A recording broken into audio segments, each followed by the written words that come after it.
He is from JNU, ठीक है, JNU के किसी स्टूडेंट से ही इज डूइंग मास्टर्स से के बाद पीएचडी आता है, ठीक है। तो जस्ट मतलब आप समझ लो कि एकदम अपने पीक पे है, तो he knows almost everything and that's why we have invited him, इसलिए इनको मैं इनवाइट करा था आपके सामने।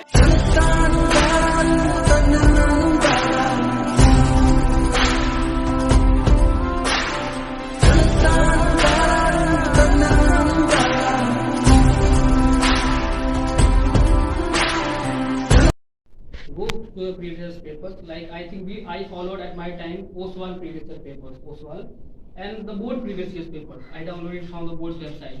Okay, then first of all look at the previous year's papers, divide it into various topics. Okay, and then go onto the chapters.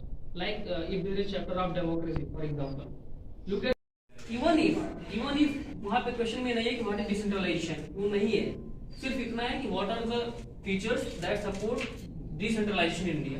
फिर भी आपको वहाँ पे डिसेंट्रलाइजेशन की डेफिनेशन लिखनी है, ये तरीका और आंसर लिखने। Okay, write the definition what is decentralization. तो अगर आप जाके वहाँ से लिख दो कि नहीं इंडिया पंचायती राज है, ये लेवल सब, अगर बेल्जियम श्रीलंका का पॉइंट दिया गया है तो आप बस वहाँ पे समझ लो कि बेल्जियम श्रीलंका में पास शेयर का क्या हुआ था, चीजें बस हो गया, ऐसा किया गया होगा। तो ये क्या एक कॉमन सेंस है, तो क्या ये पार नहीं है? ये भी तो पार है, लेकिन लोगों को वहाँ पे लगता है कि नहीं हमारे। तो महात्मा गांधी का भी इसमें कुछ रेफरेंस दिया है। महात्मा गांधी ने कहा था कि आप पॉलिटिक्स से कास्ट को नहीं हटा सकते, बल्कि आप जो कास्ट है या जो रिलीजन है उसके जो कुछ इसेंस है उसको आप पॉलिटिक्स में शामिल करके पॉलिटिक्स को और बेटर कर सकते हो। चूज करने की बारी आती है, तो कभी कभी जैसे आईआईटी के बच्चे हैं, वो मैथ्स पढ़ के आते हैं, फिजिक्स पढ़ के आते हैं, लेके चल रहे हो। बस मैं यही कहूंगा आप लोगों को कि आप लोग कॉम्पिटिटिव एग्जाम के पॉइंट ऑफ व्यू से मत चूज करना अपना स्ट्रीम। तो मुझे एनडीए मैं बोलूंगा कि इन्होंने मतलब अपना प्रीशियस 1.5 आवर 2 आवर्स दिया, जिससे कि आपको कुछ सीखने को मिला, ठीक है।